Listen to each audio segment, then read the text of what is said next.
Reese's Peanut Butter Cups are the greatest, but let me play devil's advocate here. Let's see. So, no, that's a good thing.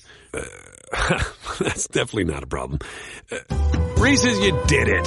You stumped this charming devil. As if the McCrispy couldn't get any better, Bacon and Ranch just entered the chat. The Bacon Ranch McCrispy, available at participating McDonald's for a limited time. Ba-da-ba-ba-ba. The Purple Mafia, with your host, Paladino Joey. Well, we'll see. The doctors would disagree, but what do they know? So let's just say that you'll pay me because it's in your interest to pay me. Is it worth it? I mean, you've won. You want to wipe everybody out? I don't feel I have to wipe everybody out, Tom. Just my enemies. That's all. My father taught me many things. He taught me, keep your friends close, but your enemies closer.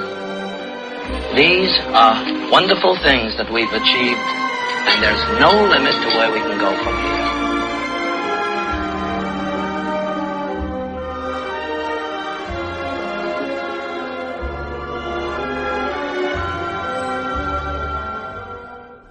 Welcome to the family here on Purple Mafia.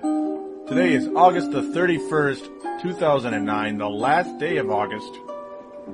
In here, the year 2009, episode number 39 of Purple Mafia, which is Brett Favre's age. And, well, surprise, surprise, folks. Surprise, surprise. Brett Favre is the main topic today once again. But there's another superstar in town, and he looked like one as well.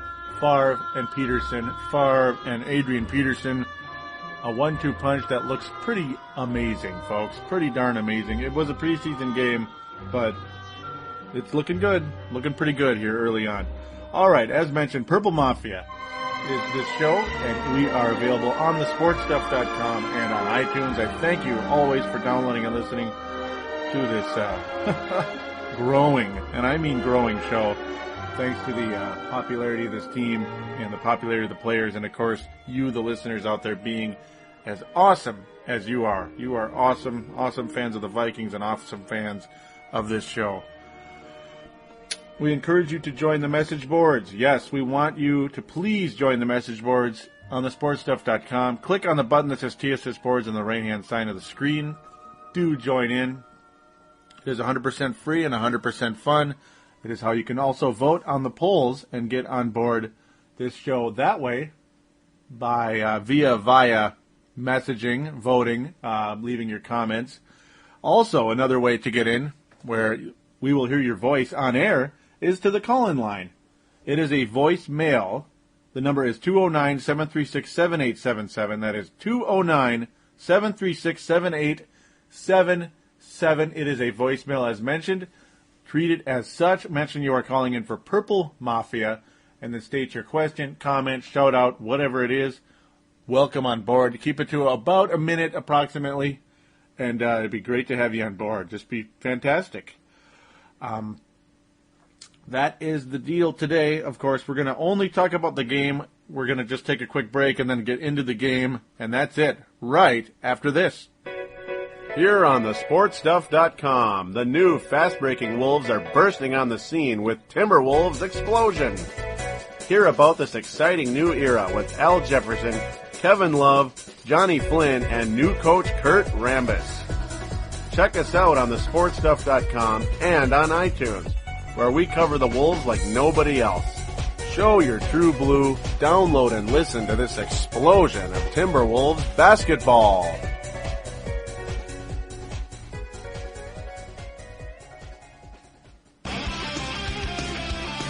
Here on thesportstuff.com, we're turning up the tempo on Brave the Wild.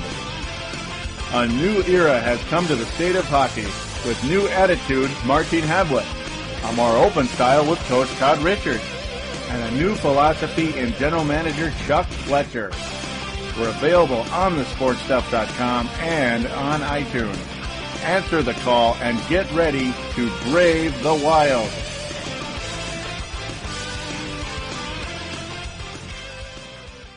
And we are back here on Purple Mafia, episode number 39.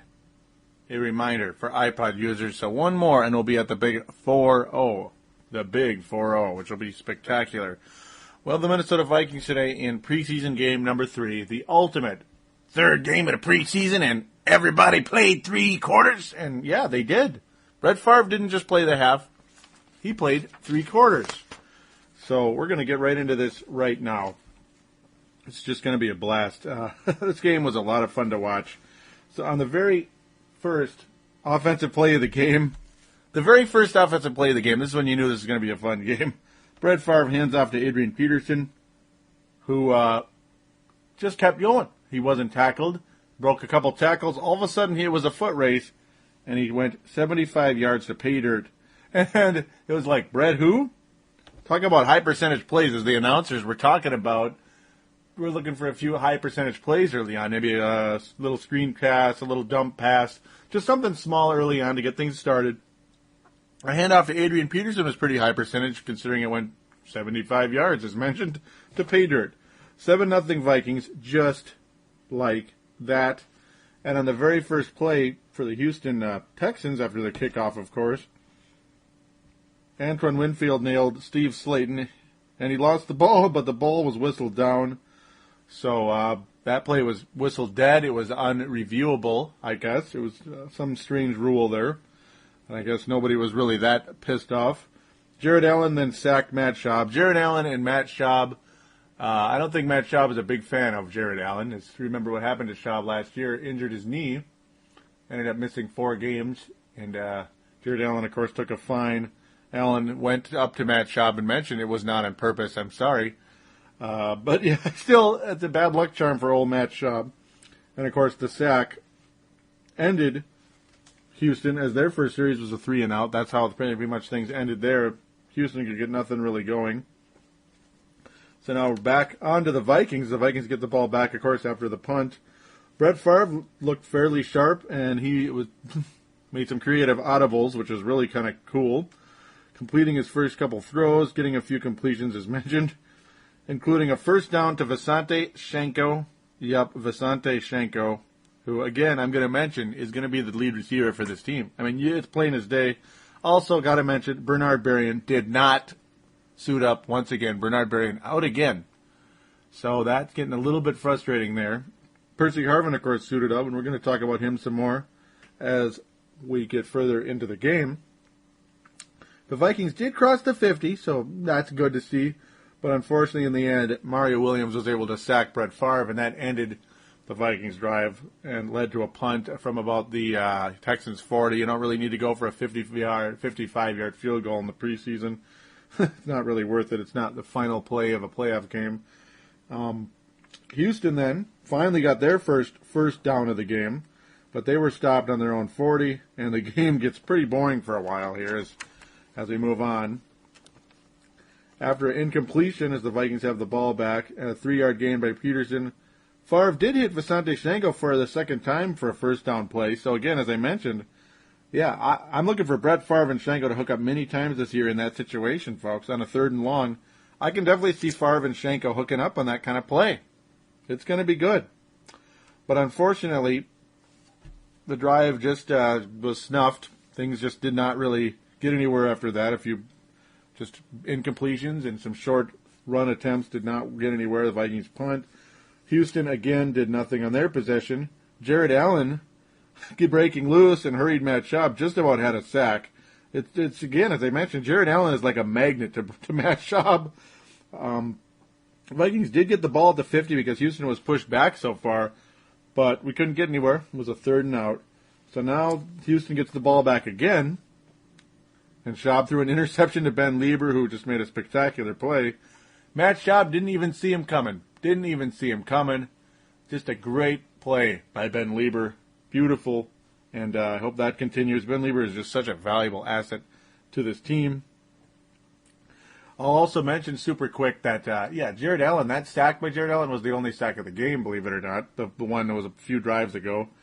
So now in the next possession, Favre drew a roughing the passer call, which was pretty cool. Yeah, that's the benefits of having a future Hall of Famer at quarterback. I mean, Absolutely. That's didn't really look like a roughing the passer call. It looked like there was still plenty of time left for the defender to hit him, so to speak. He barely got rid of the ball at the time. But hey, yeah, you have a future Hall of Famer. He's going to get a call. Unfortunately, though, when the Vikings were first in goal, Bobby Wade was called for offensive interference, which was pretty disappointing. Favre's just looking up at the monitor, shaking his head. It's kind of funny. You know, you could read Bobby Wade's lips. He was saying, there is no way that's an offensive or whatever. There's no way they could make that call. You know, they're both agreeing on that as, of course, you know, teammates are going to agree on plays like that.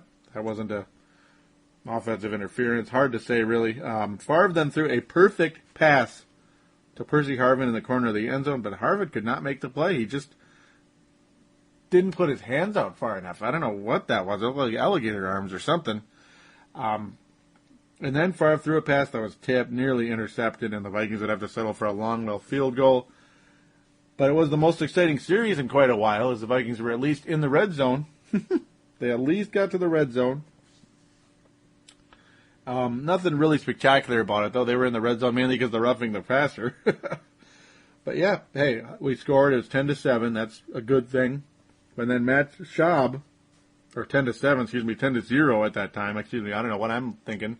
Getting ahead of myself here is Matt Schaub on the next drive.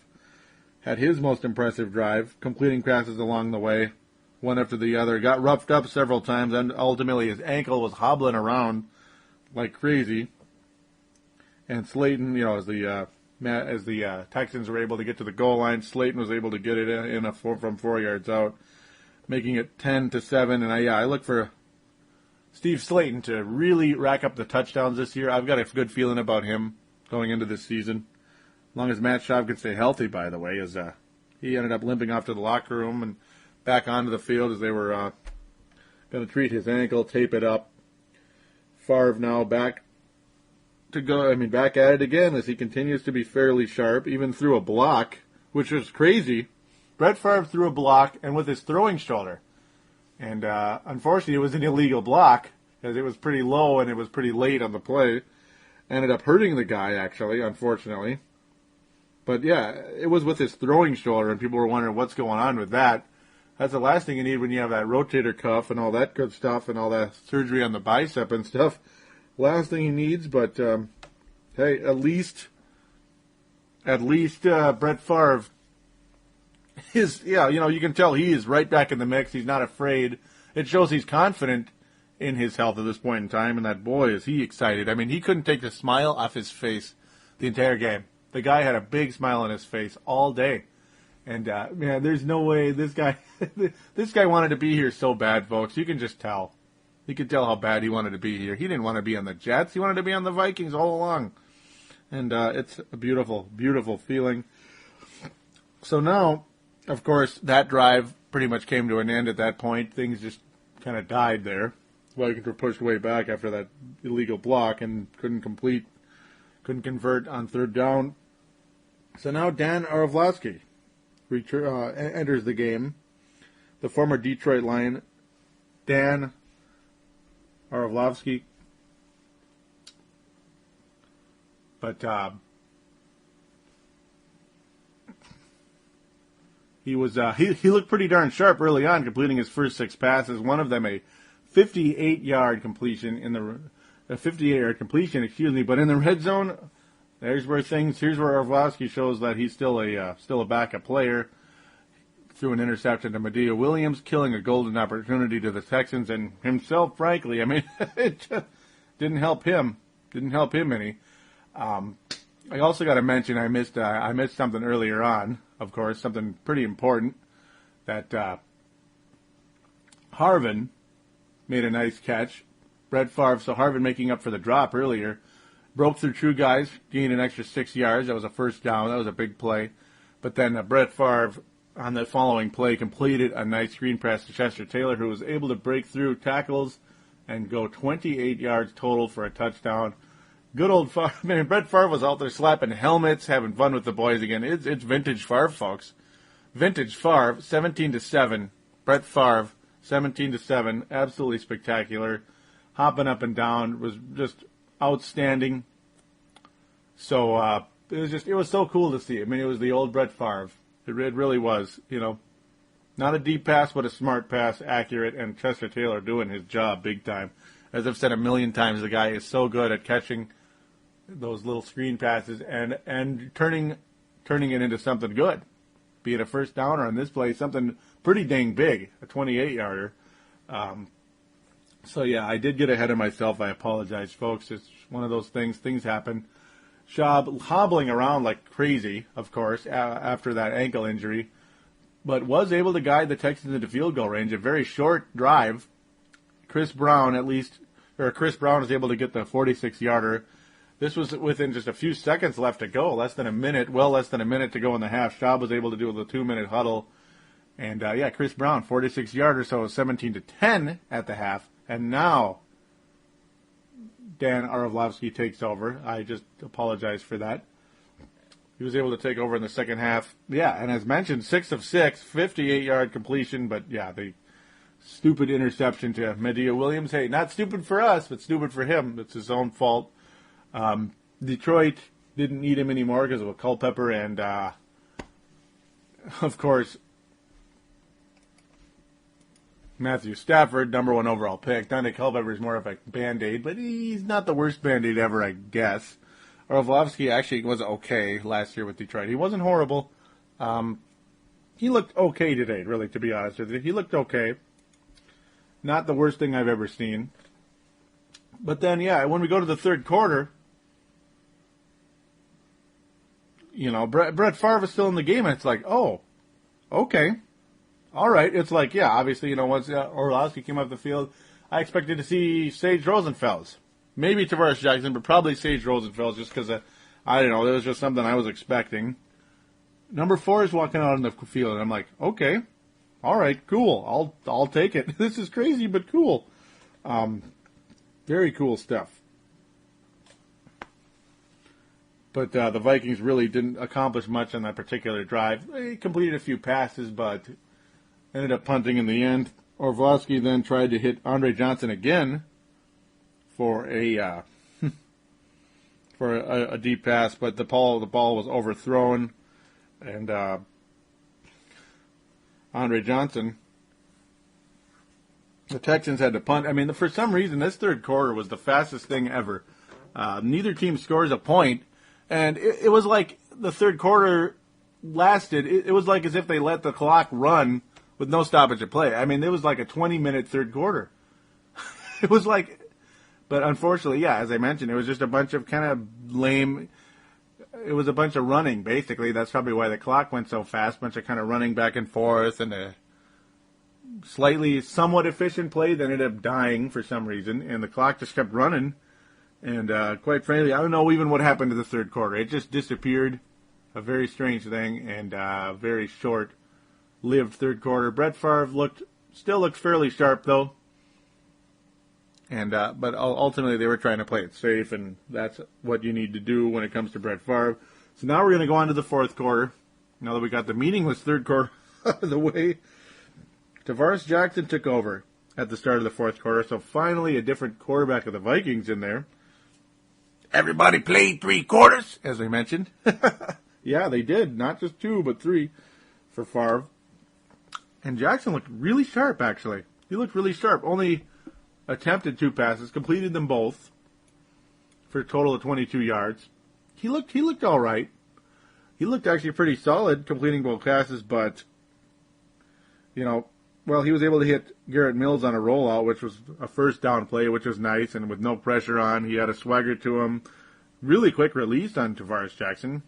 Kind of had that Cunningham-looking, sidearm-looking throw. He kind of has that to him lately. It's interesting. But, the drive would just die at the Houston 45. No one was open, and he ended up having to take a sack. Orlovsky couldn't get anything going on another failed deep attempt, and it was to Andre Johnson again. Andre Johnson was playing in the fourth quarter. Andre Johnson's been a kind of an up-and-down guy when it comes to health. I mean, pretty much the whole Texans team, or at least when it comes to Matt Schaub and Andre Johnson. What's Andre Johnson doing in the fourth quarter playing in a preseason game? Very strange. Very strange indeed.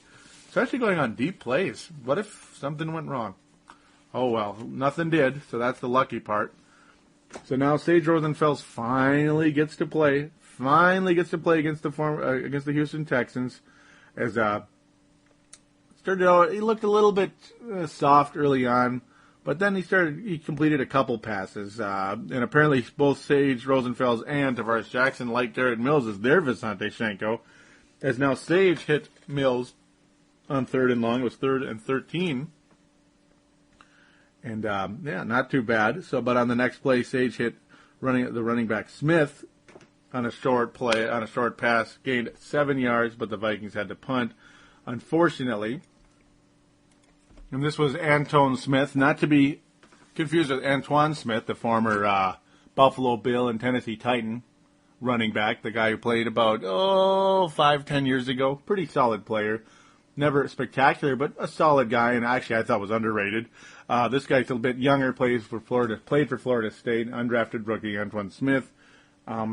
He's a guy who's definitely fighting for a spot on the team. Number 35, Antoine Smith. He was able to break loose on a 22-yard run. Of course, Houston did nothing on their drive, as Houston's third-string quarterback, Brink, well, he was 2 of 5. Didn't really do much. Not that impressive. Really, none of the Houston quarterbacks were all that impressive in this game. None of them had a quarterback rating over 64.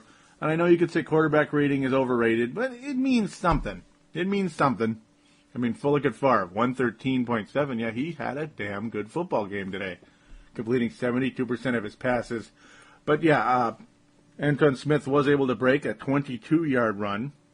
He's definitely hoping to make that big impression. This is a very vital time for him. They're going to make a few cuts in the next couple of days to get down to 75 from like the 80s, which they're in right now, and then eventually the big cuts after next week against Dallas. They're going to have to make major cuts to get all the way down to 53 and off to the regular season roster.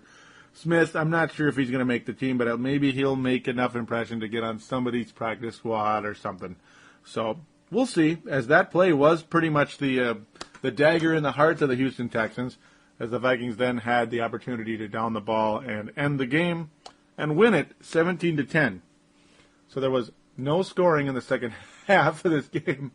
No scoring in the second half, unfortunately. But, hey, it was still a fairly entertaining game overall. Adrian Peterson finished with a total of 117 yards on only 11 rushes. Of course, that's 75-yard scamper on the very first play of the game, which led to a touchdown. Steve Slayton, the guy I've definitely looked at for fantasy football, well, he did get 1 touchdown in the game, so that would help anybody. I think, a guy like that is going to be super valuable for any fantasy team. 12 rushes, his yards, or his average is only 2.3. So, but yeah, you're going against the best run defense in the NFL. Think about it, though, folks. The best run defense and the best run offense in the NFL. Minnesota and run sound pretty good. And then you had Brett Favre. Oh, God. And people wonder why I'm excited. Yeah, that's why I'm excited. Antoine Smith also looked pretty darn good on the ground, folks. He looked pretty darn good on the ground total. He got 49 total yards, average of 8.2. Not bad. Chester Taylor, 30 yards and 7 rushes. Not horrible. Albert Young, kind of for some strange reason, not really in the mix. They must have just wanted to give Smith a chance or something, I guess. Albert Young not in the mix at all. Hardly. Ian Johnson only managed to get 1 carry, lost 3 yards on the play. 3 yards. Albert Young, well, he looked okay in the 2 rushes he had. He got 11 total yards, averaged like 5.5 yards. That's not bad at all. So basically he got 5 yards on one and 6 on the other is what happened. Chester Taylor had 41 yards receiving and, of course, that 28-yard scamper. That was good. Garrett Mills, 33 yards and 2 catches. Percy Harvin, 3 catches, 31 yards. Shenko with 2 catches and 30 yards also. Talk about spreading out the offense. Pretty cool. Guys like Darius Raynaud, Jamar Johnson, not really much of a factor at all, with things. Smith also, that Anton Smith also with a 7-yard catch. Albert Young with a 7-yard catch, and Nafahu Tahi with a 7-yard catch, which is amazing. I mean, I was like shocked. Wow, that's probably the longest catch of his career. I mean, every time I see Tahi catch a ball, it's a 1-yard gain, and that's about it. That's what he does. That's how he rolls, so to speak. And guys, man, oh man, were Chad Greenway, Jared Allen, and Ray Edwards just all over the place in this game. Just spectacular. Ben Lieber has mentioned Aaron Henderson. Yeah, Aaron Henderson did pretty good, and E.J. Henderson. Mostly E.J., though, especially. Just fantastic. And my buddy, my guy, I mean, not my buddy in real life, but, you know, my guy, LaTroy Guion, unable to get any tackles in today's game. He still looked pretty decent. I really hope he's able to make this team. I think he made enough of an impression earlier on, as, of course, you know, they played the starters much more in this game, as you're seeing the big names up there, not the little names. Jasper Brinkley, just all over the place again with 4 tackles. The guy is outstanding, man. I'm so impressed with him. I can't even tell you. Man, the guy is just going to be a stud, I think. He might end up being a starting linebacker who's a really big factor later on. I got a sneaky feeling about that. Houston was able to get 4 sacks in the game, by the way. Pretty darn good, including Ryan's getting 1. That guy had 11 tackles on the day. He was all over the place. All over the place. Huge game for him. Huge game indeed. Mario Williams getting the other sack.